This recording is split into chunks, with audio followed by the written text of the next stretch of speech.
बिस्मिल्लाहिर्रहमानिर्रहीम। अस्सलाम वालेकुम स्टूडेंट्स, आज का हमारा चैप्टर नंबर 2 है नॉन ट्रेडिंग कॉन्सर्न। तो आइए इस पर थोड़ी सी बात कर लें। नॉन ट्रेडिंग कॉन्सर्न कौन से इदारे हैं, क्या इनका मकसद क्या होता है नॉन ट्रेडिंग कॉन्सर्न्स का।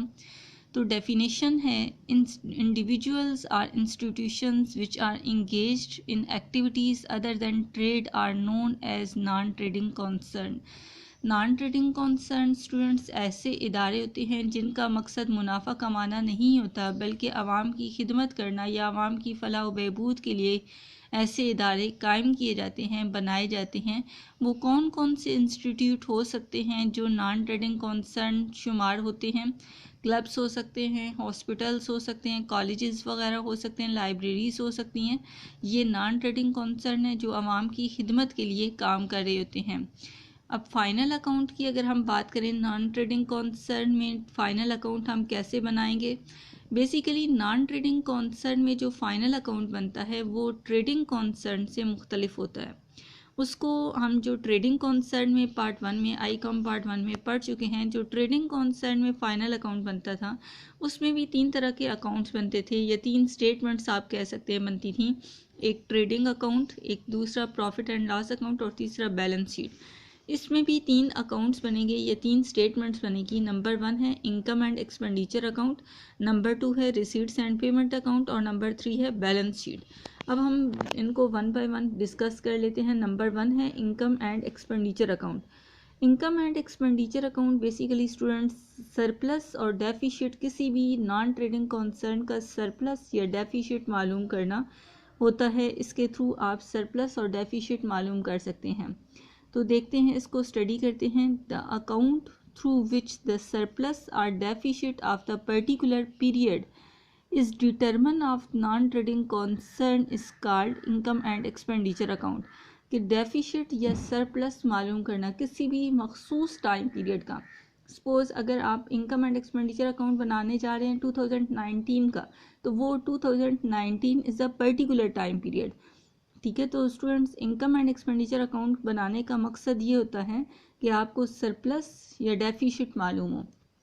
अब सरप्लस ये होता है, सरप्लस होता है कि अगर आपकी इनकम्स ज़्यादा हैं एक्सपेंडिचर से तो इट्स मीन ये सरप्लस है।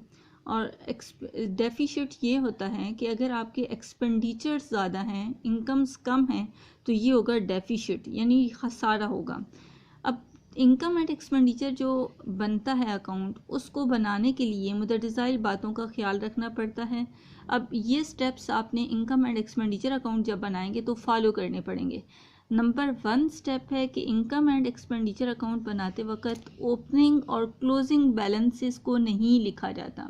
ना आप ओपनिंग बैलेंस को इंक्लूड करेंगे, ना क्लोजिंग बैलेंस को इंक्लूड करेंगे। स्टूडेंट्स, ये आपने माइंड में बातें रखनी हैं, तभी आप इनकम एंड एक्सपेंडिचर अकाउंट्स को बना सकेंगे। Number 2 point, income and expenditure account बनाते वक्त सिर्फ रेवेन्यू आइटम्स को लिया जाता है, कैपिटल आइटम्स नहीं लिए जाते। यानी रेवेन्यू आइटम्स वो आइटम्स होते हैं जिनका benefit during the accounting period ही आप उसको इस्तेमाल करके उससे फ़ायदा हासिल कर लेते हैं, ये होते हैं रेवेन्यू। और कैपिटल आइटम्स वो आइटम्स होते हैं जिनका बेनिफिट आपको लॉन्ग टाइम पीरियड के लिए होता है, वो कैपिटल आइटम्स होंगे। नंबर 3 है आपका point, income and expenditure account बनाते वक्त एसेट्स का इंदराज नहीं होता। अब एसेट्स को आप इनकम एंड एक्सपेंडिचर में इंक्लूड नहीं करें। जैसे फॉर एग्जांपल आप बिल्डिंग को नहीं लिख सकते, फर्नीचर नहीं लिख सकते, तो कोई भी एसेट्स आप उसमें नहीं लिखेंगे इनकम एंड एक्सपेंडिचर अकाउंट बनाएंगे तो। Number 4 point, income and expenditure account बनाते वक्त outstanding expenses and accrued incomes को शामिल किया जाता है। अब आउटस्टैंडिंग एक्सपेंसेस कौन से होते हैं, इनको आप पेएबल एक्सपेंसेस भी कह सकते हैं, इनको आप अनपेड एक्सपेंसेस भी बोल सकते हैं। इनका आप इनको इस तरह डिफ़ाइन कर सकते हैं, आउटस्टैंडिंग एक्सपेंसेस। आउटस्टैंडिंग एक्सपेंसेस वो एक्सपेंसेस होते हैं जिनका ऐसे वाजिबात या ऐसे अखराजात जिनका फ़ायदा आपने ले लिया है लेकिन अभी तक उनकी अदायगी नहीं की, तो ऐसे अखराजात को आप आउटस्टैंडिंग एक्सपेंसेस या आउटस्टैंडिंग अनपेड एक्सपेंसेस भी कह सकते हैं, एक्सपेंसेस पेएबल भी बोल सकते हैं, ठीक है, जिनका बेनिफिट तो आपने ले लिया है और लेकिन अभी तक उसकी अदायगी नहीं की, तो ऐसे अखराजात आउटस्टैंडिंग हैं। और एक्रूड इनकम्स का मतलब ये होता है कि ऐसी आमदनी, इनकम मीन आमदनी, जो आपने कमा तो ली है लेकिन अभी तक आपको मिली नहीं है, लेकिन आपने सर्विसेज उसकी दे दी हैं, अपनी खिदमात दी हैं, लेकिन उसके बदले जो आपको इनकम मिलनी थी वो अभी तक आपको नहीं मिली, तो ये होती है एक्रूड इनकम। ये भी आपका एसेट होगा, ठीक है, एसेट है एक्रूड इनकम। और आउटस्टैंडिंग एक्सपेंसेस लाइबिलिटीज़ शो होते हैं बैलेंस शीट में। तो कहते हैं कि इनकम एंड एक्सपेंडिचर अकाउंट जब बनाएंगे तो आउटस्टैंडिंग एक्सपेंसेस को और एक्रूड इनकम्स को शामिल किया जाएगा। नंबर 5 पॉइंट है कि इनकम एंड एक्सपेंडिचर अकाउंट बनाएंगे तो सरप्लस और डेफिशिट मालूम किया जाता है। जाहिर बात है, आपने डेफिनेशन में भी पढ़ा है कि इनकम एंड एक्सपेंडिचर अकाउंट बनाने का मकसद ही ये होता है कि सरप्लस और डेफिशिट मालूम करना। नंबर 6 लास्ट पॉइंट है कि इनकम एंड एक्सपेंडिचर अकाउंट जब बनाएंगे तो मौजूदा साल के आइटम्स को लिया जाता है, यानी करंट पीरियड के जितने भी आइटम्स होंगे वही लेंगे, ना लास्ट ईयर के लेंगे ना नेक्स्ट ईयर के लेंगे, जो मौजूदा साल के आइटम्स होंगे वही लेंगे। नेक्स्ट है आपका दूसरा जो अकाउंट बनता है फाइनल अकाउंट में। अगर आप नॉन ट्रेडिंग कॉन्सर्न में फाइनल अकाउंट बनाने जा रहे हैं तो जो दूसरा स्टेटमेंट या दूसरा अकाउंट जो बनेगा वो है रिसीट्स एंड पेमेंट अकाउंट।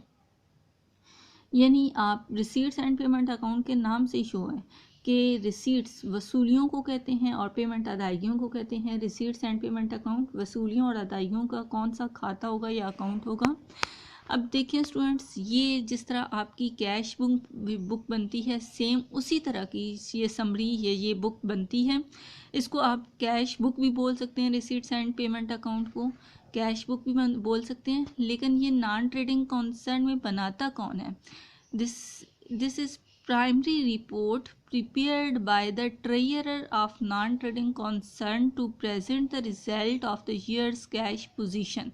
तो स्टूडेंट्स इसका जो बनाता है इसको जो वो नॉन ट्रेडिंग कॉन्सर्न के जो ख़जानची होते हैं वो बनाते हैं, और बनाने का मकसद ये होता है ताकि कैश पोजीशन शो हो सके, जो भी मौजूदा साल की कैश पोजीशन, कितना आपका कैश इनफ्लो हो रहा है, कितना कैश का आउटफ्लो हो रहा है, तो इसको चेक करने के लिए रिसीट्स एंड पेमेंट अकाउंट बनाया जाएगा।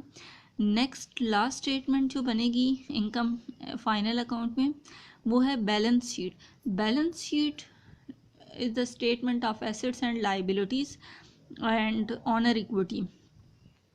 अब देखें बैलेंस शीट जो ट्रेडिंग कॉन्सर्न में बनती है उससे यहाँ पे balance sheet of non trading concern is prepared is the same way, उसी तरीके से बनेगी as it is prepared in the case of trading concern. जिस तरह आप ट्रेडिंग कॉन्सर्न में बैलेंस शीट बनाते थे सेम उसी तरह बैलेंस शीट बनेगी नॉन ट्रेडिंग कॉन्सर्न में।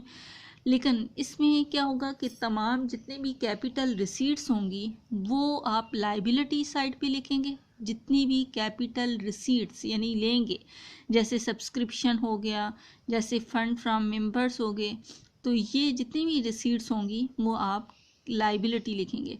और and all capital payments are asset side, और जितने भी आप कैपिटल पेमेंट्स करेंगे वो एसेट साइड पे लिखेंगे। फॉर एग्जांपल आपने बिल्डिंग ख़रीदी है, ये पेमेंट हुई है तो ये एसेट है। फर्नीचर परचेज़ किया एसेट है, कैश इन हैंड एसेट है, प्रीपेड रेंट एसेट है। तो ये तमाम चीज़ें जो आपकी कैपिटल पेमेंट में आएंगी वो आपका एसेट साइड पे लिखेंगे। अब नीचे कुछ एग्जांपल्स हैं आपकी रिसीट्स, कैपिटल रिसीट्स कौन से आइटम्स हैं और कैपिटल पेमेंट्स कौन से आइटम्स हैं। जैसे सब्सक्रिप्शन एडवांस में आपने रिसीव कर ली, एडवांस सब्सक्रिप्शन ये लाइबिलिटी है। और fund from members heavy amount etcetera ये आपकी ये भी लाइबिलिटी साइड पे लिखेंगे। और दूसरा है कैपिटल पेमेंट्स। अब पेमेंट्स जो अदायगियाँ करेंगे जैसे furniture, building, rent etcetera, prepaid rent यहाँ पे प्रीपेड एसेट है। और एडवांस सब्सक्रिप्शन ये आपने इनकम रिसीव्ड इन एडवांस जो सी है वो आपका लाइबिलिटी शो होती है। इस वजह से आपने जो ऊपर सब्सक्रिप्शन एडवांस में लिखा है वो आपकी लाइबिलिटी साइड पे है।